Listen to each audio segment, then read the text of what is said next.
My name is Harper Cole. I'm 29, and a few nights ago, my own brother turned me into a punchline in front of people whose salaries I literally sign off on. He clinked his glass, dragged everyone's attention toward me, and said loud enough for the whole private lounge to hear, "Can we all give it up for my little sister?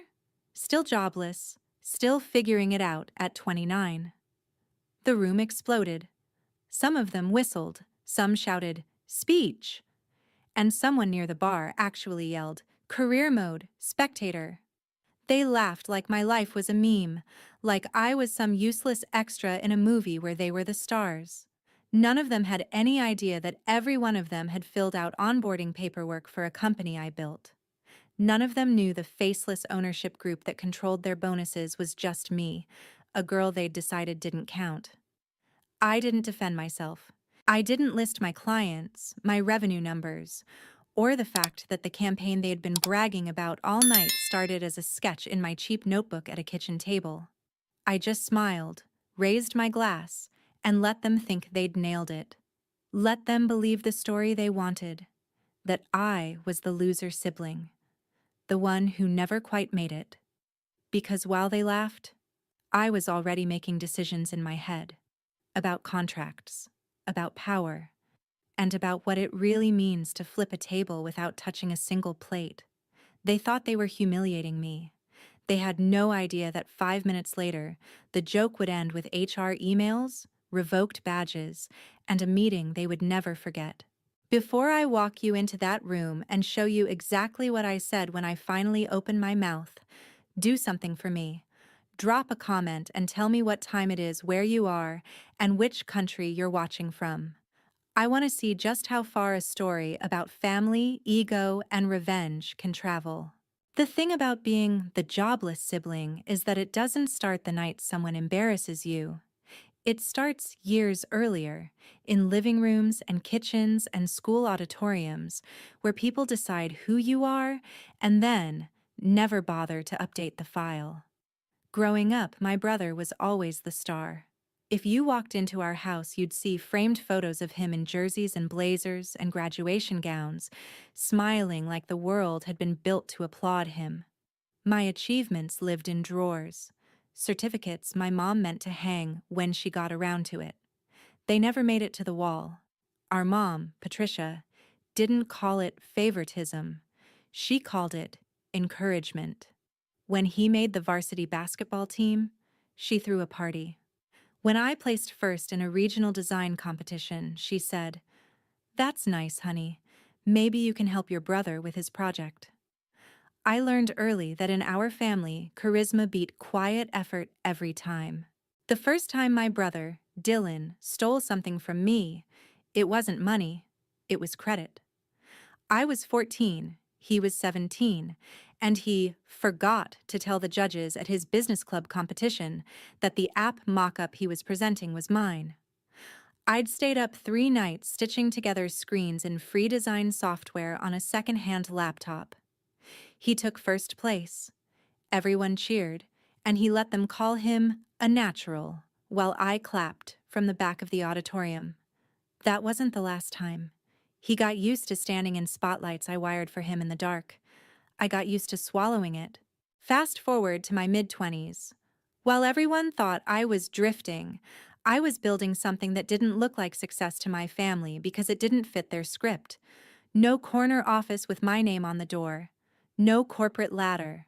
Just me, a rented desk in a co-working space, and an embarrassing amount of caffeine as I built a boutique creative agency called Brightline Collective. We did digital strategy and content for brands that wanted to feel young and loud online. At first, it was just me and a few freelancers.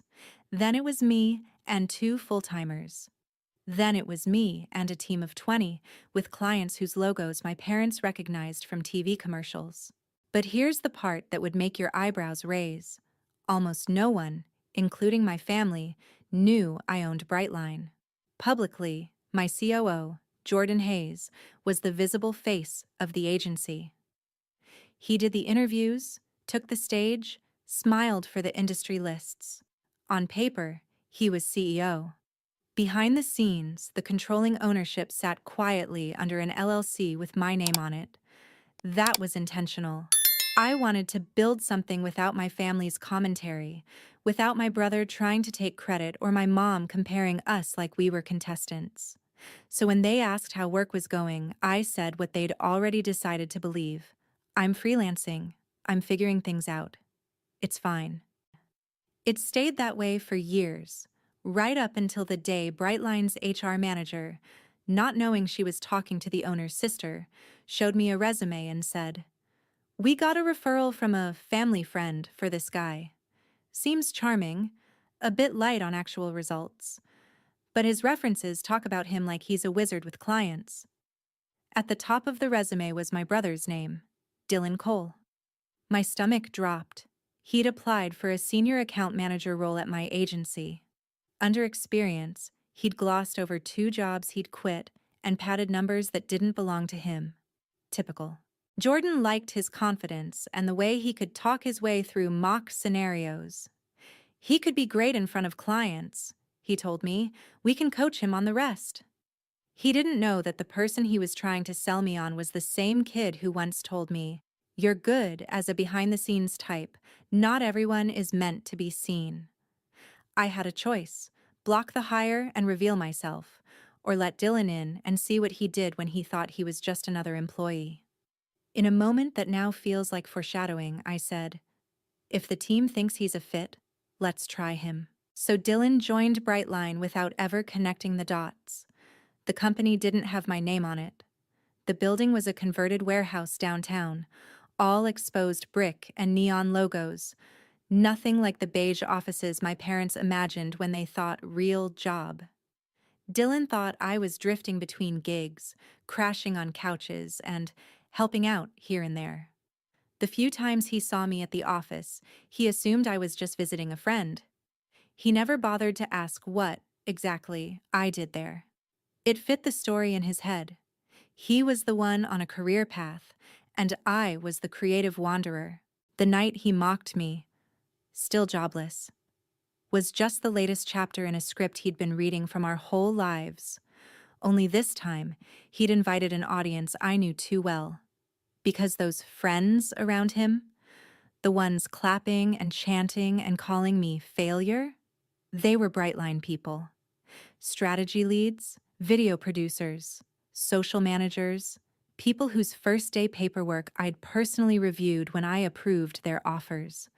People who'd sat in our all-hands meetings and listened to Jordan talk about our anonymous majority owner like some distant, faceless investor. People who had no idea that the drifter they were mocking was the one who could end their health insurance with a few signatures. When my phone buzzed in my pocket that night, it wasn't a social notification. It was an email alert from my personal inbox. Formal complaint, workplace harassment, anonymous. The timestamp was 10 minutes before my brother's toast. The complaint detailed a string of comments, jokes, and pranks by a senior account manager who liked to humiliate junior staff in front of clients. The initials weren't subtle. DC. I read the lines as the laughter roared around me. The anonymous employee added one final note. "I don't feel safe bringing this to HR because everyone seems to love him. If someone higher up doesn't step in soon, I'm quitting." I stood there, holding my drink, watching my brother bask in attention he didn't deserve, listening to people I paid to represent my agency chant along, and something in me snapped. Not in a loud, throwing glasses way, but in the quiet, surgical way that happens when you finally realize you've given too much benefit of the doubt. That email became my line in the sand. Dylan thought he'd always be protected by our last name. My family thought I'd always keep the peace. Everyone in that room thought I was still jobless. None of them were ready for what would happen once I stopped letting them write my story for me. If you've ever hidden your success just to keep the peace at home, you already know how heavy that mask can get. The question is, what happens the day you decide to rip it off in front of everyone? At first, Dylan at Brightline looked like a win. He remembered names fast, made the interns feel seen, and turned dry briefings into something that sounded fun. We needed this energy, someone told me. I wanted to believe it. Then the patterns I recognized from childhood slid in. A junior strategist missed a slide, and he joked, "It's okay, you're not here for your brain anyway." People laughed.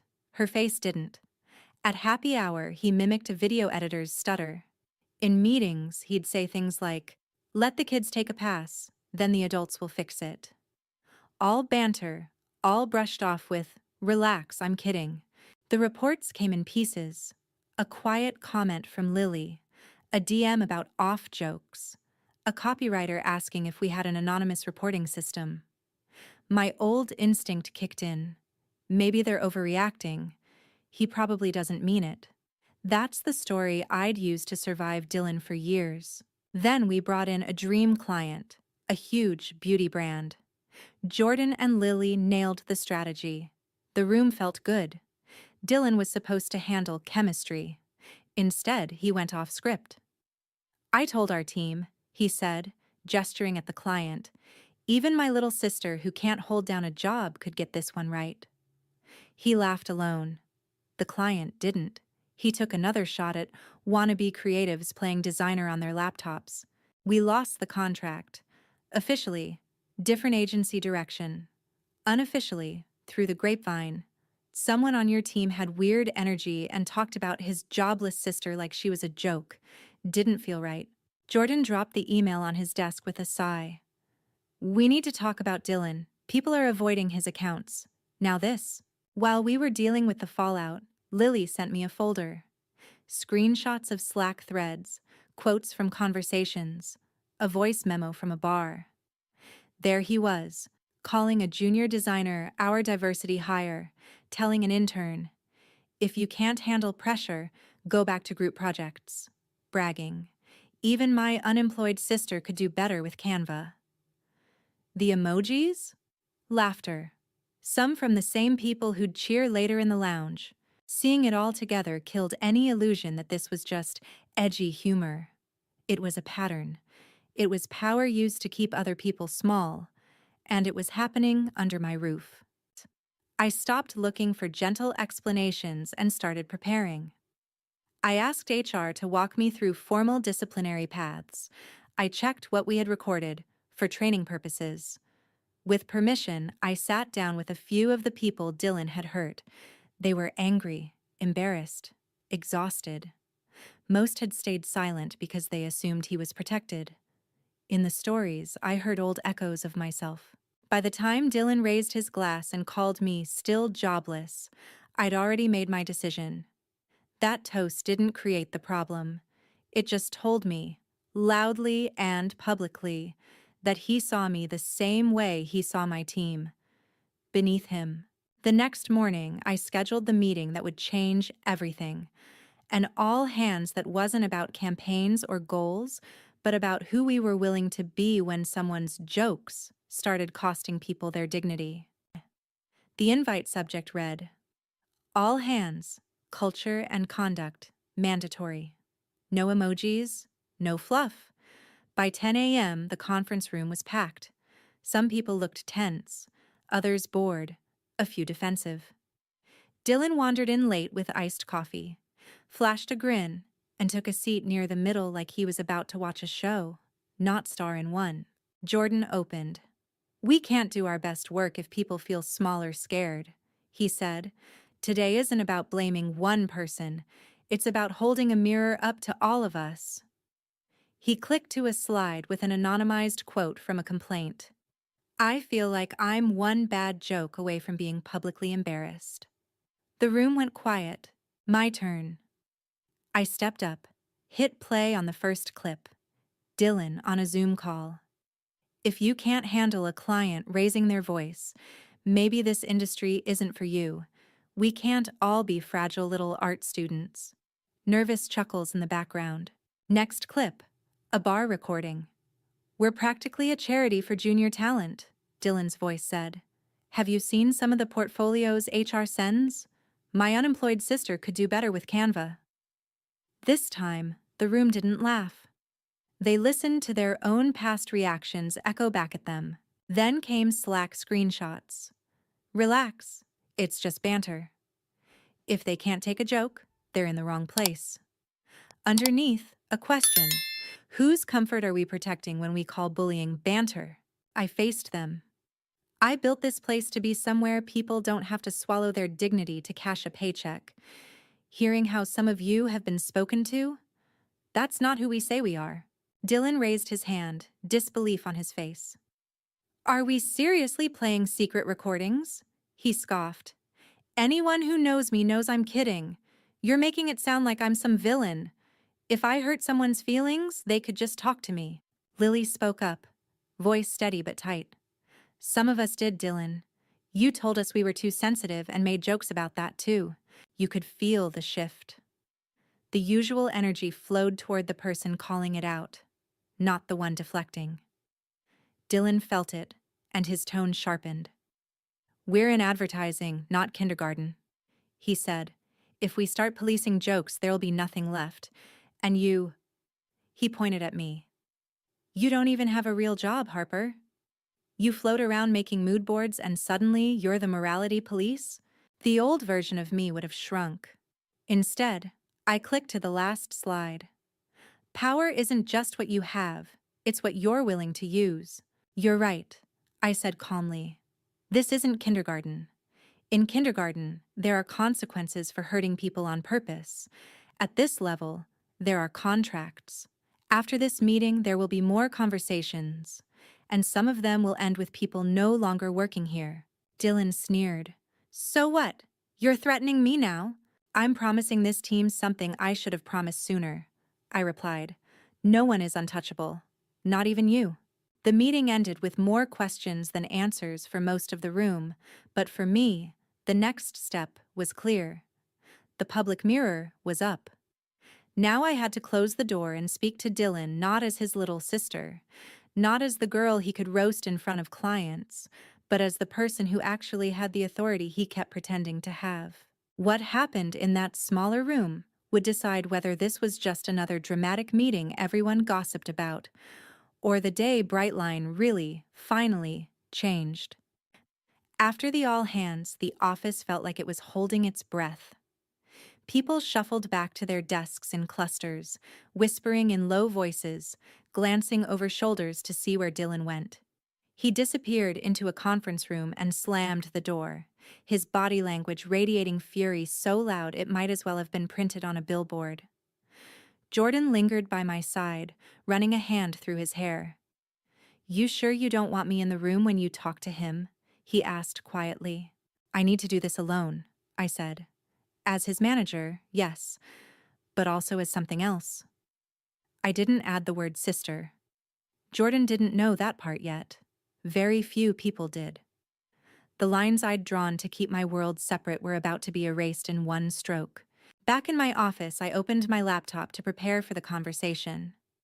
I pulled up Dylan's file, performance notes, feedback, the formal complaint that had hit my inbox the night of his toast. As I reviewed it, another email popped into my inbox with the subject line, "Read today's meeting. Please read."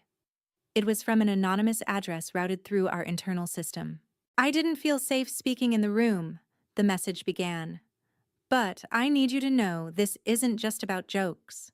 Dylan has been telling people certain rules don't apply to him because he's tight with leadership. He's pressured junior staff to stay out late with clients even when they said they were uncomfortable. He's hinted that people who don't roll with his humor won't advance here. And last week, he told us that your job is basically to approve vibes, and that he's the one who brings real money into the company. I don't know how much of that you see, but from where a lot of us are sitting, he's been allowed to act like he's untouchable. Today gave me hope that maybe that's not true. Attached were screenshots. More of them. Messages where Dylan bragged about expensing personal outings as client meetings. A group chat where he rated coworkers' appearances on a scale and joked about who would never be client-facing. In one message he'd written, "Trust me, I'm fine here. My sister practically lives on Jordan's couch. She's not about to rock the boat for anyone. That line hit me in a tender place I hadn't known was exposed. To Dylan, I was still the girl crashing on friends' sofas, scraping by, existing at the edge of other people's successes. He had no idea that the couch I sometimes fell asleep on in Jordan's office belonged to a company with my name on the deed. A knock on my door pulled me out of my spiral. It was Lily. "Do you have a minute?" she asked. I nodded. She stepped in and closed the door behind her. "I know you're dealing with a lot, but people are talking. Some of them are scared. Some of them are hopeful. They don't know which way this is going to go. If Dylan walks out of that room with you and nothing changes, a lot of us are going to take that as our answer." "What answer?" I asked, even though I knew. "That this place is just like everywhere else," she said softly. "That talented people get chewed up so a few loud ones can keep playing king. I don't want Brightline to be like that. But I'm not sure I can stay if it is." Her words added weight to the decision already forming in my chest. This wasn't just about punishing bad behavior. It was about declaring, in plain language, what we stood for and what we didn't. Any choice I made would echo through the building long after the story about the dramatic meeting faded. After Lily left, I stared at my reflection in the dark window for a long moment. I saw the girl who'd clapped in the back of the auditorium while her brother accepted a trophy for her work. I saw the woman who'd downplayed her success so her family wouldn't accuse her of rubbing it in. I also saw the owner of a company that deserved better than the quiet compromises she'd been making to keep everyone comfortable. I sent one message to HR. "Please prepare a termination packet for Dylan Cole, Senior Account Manager. I'll handle the conversation personally." Then, for the first time, I looped Jordan fully in.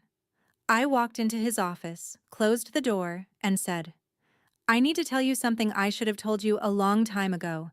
Dylan isn't just an employee to me, he's my brother."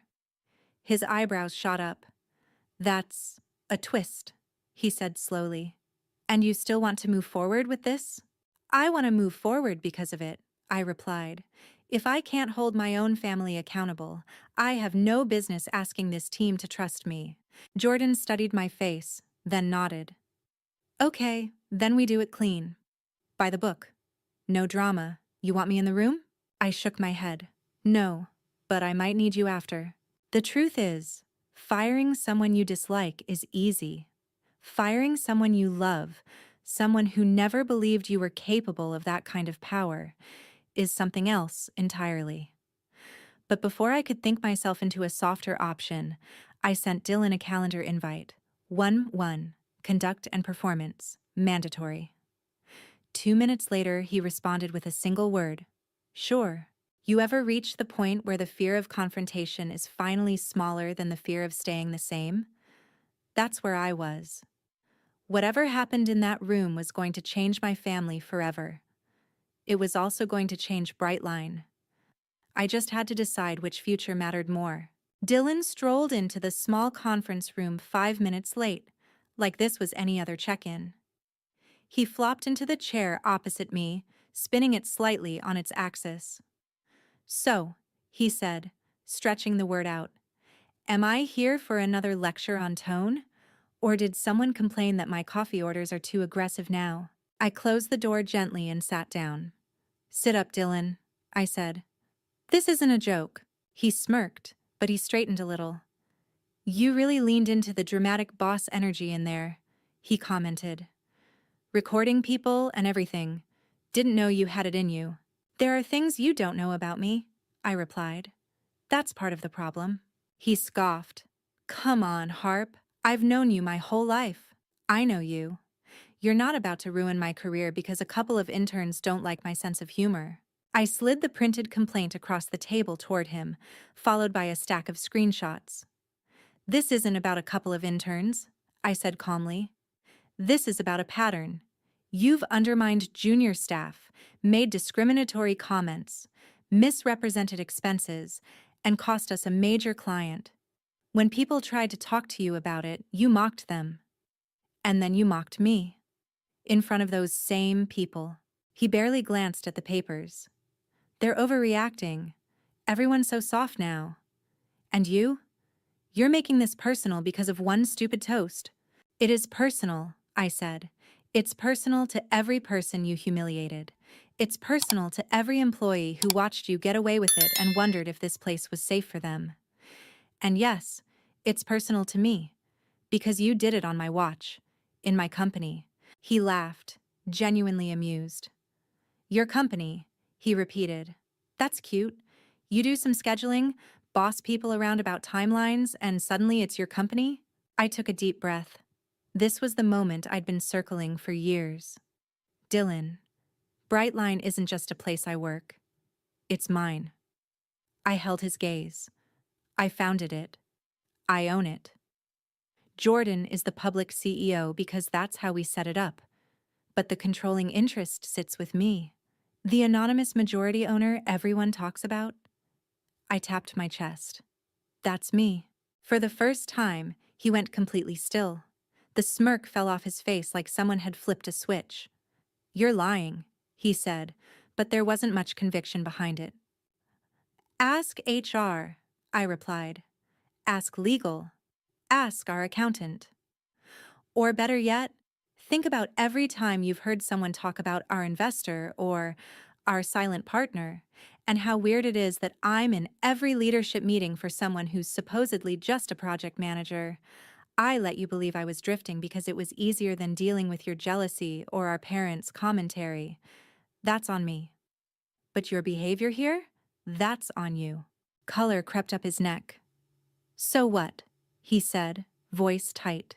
You've been letting me work under you like some kind of experiment? Enjoying the show from your little throne? I hired you because Jordan believed in your potential, I said. I let the hire go through because I wanted to believe you'd grown up.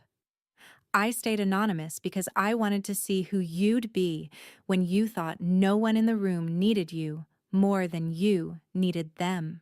His eyes flashed. And you decided I failed your little test. You decided that, I corrected softly. Every time you chose to make someone smaller so you could feel bigger.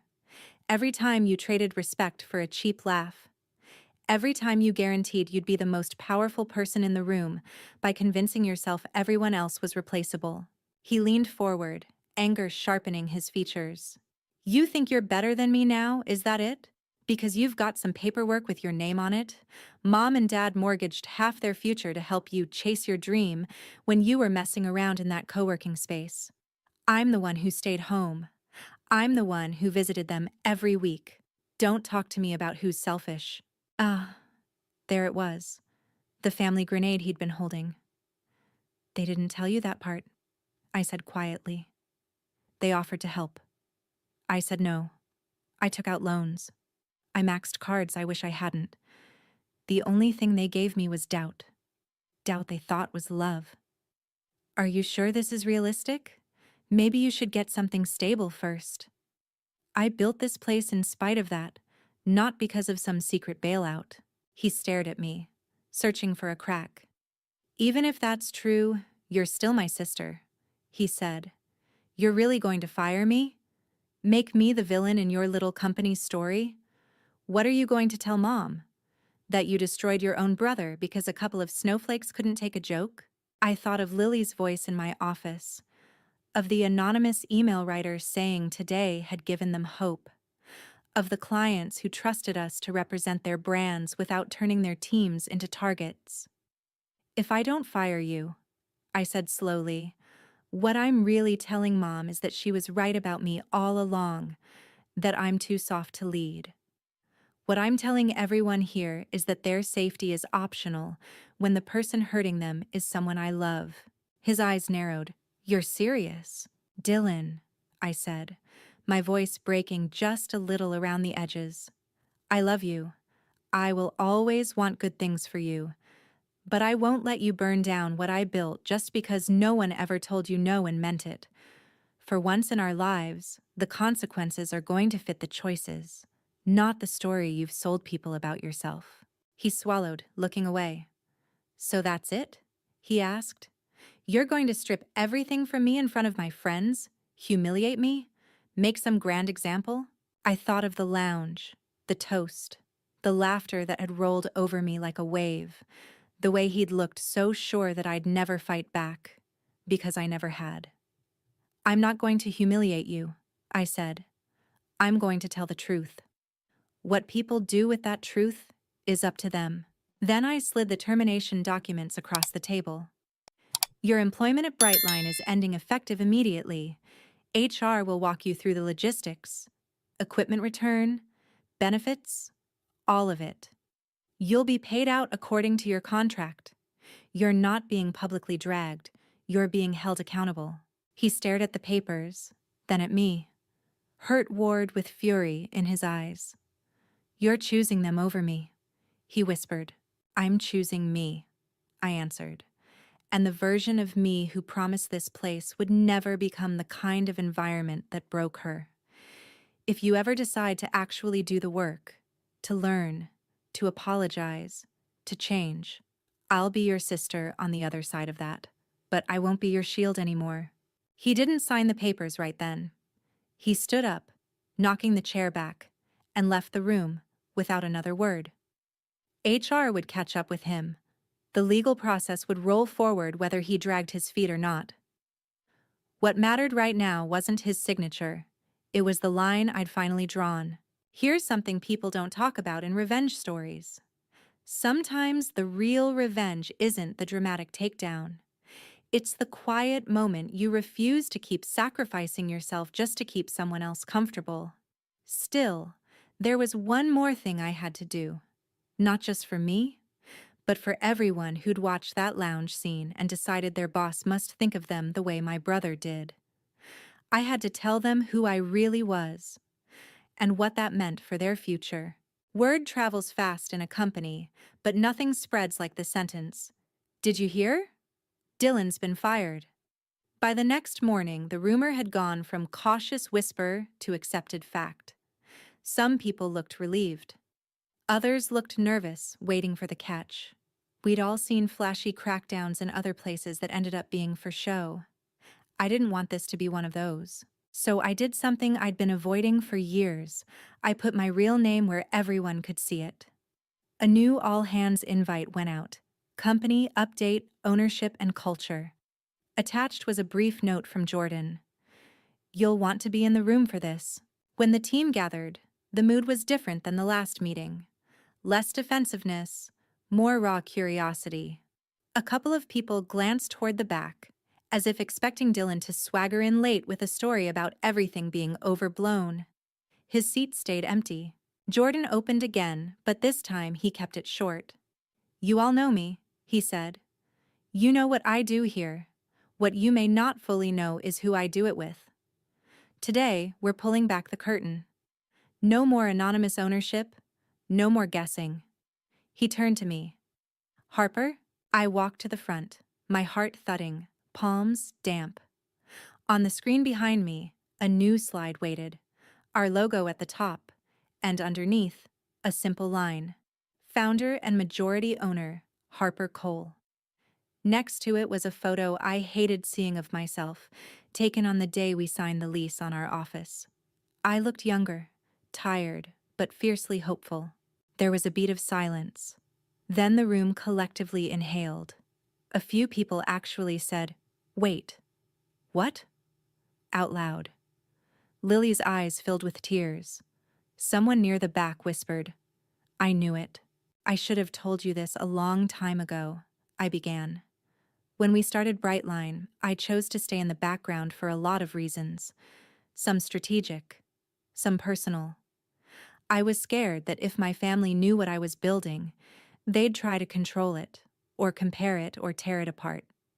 I was scared that if any of you knew, you'd see me differently, treat me differently, stop being honest with me. So I let this idea of a mystery owner exist, and I let you think I was just another cog in the machine. That secrecy protected me in some ways, but it also cost us, because it made it harder for you to believe that leadership would actually step up when it mattered. I took a breath. Yesterday was one of those moments. You watched someone with power in this room use it to cut other people down. Some of you got hurt. Some of you laughed along. Some of you stayed quiet because you weren't sure anyone would choose you over him. I need you to know this. I saw it. I heard it. And I'm not going to pretend that's who we are. I glanced at Dylan's empty seat for half a second. As of yesterday, Dylan Cole is no longer employed at Brightline. That decision wasn't easy on a personal level. He's my brother. A ripple went through the room. Now the full picture clicked into place for them. The family toast, the bitterness, the layers. But being related to me doesn't give anyone immunity here. If anything, it raises the bar. If I can hold my own family accountable, you'll never have to wonder whether I'll make excuses for somebody else. I watched the faces in front of me soften. Some were shocked. Some looked like they wanted to clap, but weren't sure if it was appropriate yet. Now, I continued, we need to talk about that lounge, about what it meant when people laughed. I pulled up a still image from security footage. No audio, just a frame of people mid-toast. Faces blurred for privacy, but the context was obvious. Dylan at the center, arm raised, others around him in various states of amusement. The night my brother called me still jobless, almost everyone in this frame laughed. Some of you are in this room right now. I'm not here to roast you or embarrass you. I'm here to be honest. When you laughed, you weren't just laughing at me. You were laughing at the version of me he'd sold you. Useless, drifting, disposable. You were laughing at the idea that someone without a visible title doesn't matter. I let that hang for a moment. Here's the twist you didn't know. Every single person in that frame worked for me. You were toasting the failure of the person who signs your paychecks. And I say that not to flex, but to make a point. You never actually know who you're mocking when you decide someone is beneath you. You don't know their story, their power, their value. A few people had tears in their eyes now. One of the strategy leads raised his hand. I was there, he said hoarsely. I laughed. I shouldn't have. I'm sorry. Thank you, I said, meaning it. Owning it is the first step. This isn't about mass punishment, it's about a reset. That said, there are consequences for what we tolerate. So here's what's going to happen. I clicked to the next slide. 3 bullet points. First, we're instituting clear anti-harassment and anti-bullying policies with real teeth, not just HR posters, training, reporting channels, follow-through. Second, anyone who is directly involved in encouraging or participating in abusive behavior, as documented in complaints and messages, will be meeting with HR in the next week to discuss performance and fit. Some of those conversations will end in improvement plans. A few will end in separation. I won't name those people here, but they know who they are, and they know what they wrote. I hesitated before the third point, then decided to push through. Third, and this is important, if you laughed that night and you genuinely want to do better, I'm not firing you for one moment of bad judgment. I'm inviting you to prove that you can be part of the culture we're building instead of the one we just shut down. You might be thinking, wait, what about the title? Didn't you fire everyone laughing? The truth is, I fired everyone who insisted on staying the person who laughed. A handful of people chose that path. They rolled their eyes in their HR meetings, called all of this overblown, and made it clear they wouldn't change. Their contracts ended. Their badges deactivated. They got the same corporate exit treatment Dylan did, minus the sibling complication. But others? They cried. They apologized directly to the colleagues they'd hurt. They volunteered to help rewrite our culture handbook. They asked, honestly, what can I do to fix this? Those were the ones I kept. Not because they were perfect, but because they were willing. I'm not interested in running a company full of flawless people, I told the room. I'm interested in running a company full of people who care enough to grow. If you're here for that, I'm here with you. If you're not, this probably isn't your place, and that's okay. but I won't let Brightline become a playground for egos at the expense of everyone else. After the meeting, something shifted. The gossip didn't stop overnight, but the tone changed. People started calling each other in instead of just out. Jokes got sharper but kinder, aimed at situations, not at people's identities or insecurities. New hires heard the story of the owner who fired her own brother, not as a juicy piece of drama, but as a reminder. She actually means what she says about respect. As for my family, that was messier. My mom called me in tears, accusing me of ruining your brother's life. I told her calmly that Dylan's choices had done that. My dad was quieter, but one night he called and said, "I didn't realize how big Brightline was. I'm proud of you." It wasn't a full apology for years of dismissiveness, but it was a crack in the wall. I took it. Dylan didn't talk to me for weeks. When he finally did, it was a short text. "Got a job interview. I'll figure it out. Don't worry about me." It wasn't forgiveness. It wasn't understanding. But it was a step toward a version of him that had to stand on his own. People ask me if I regret it. Firing my brother, revealing myself, blowing up the illusion that kept everyone comfortable. The answer is no.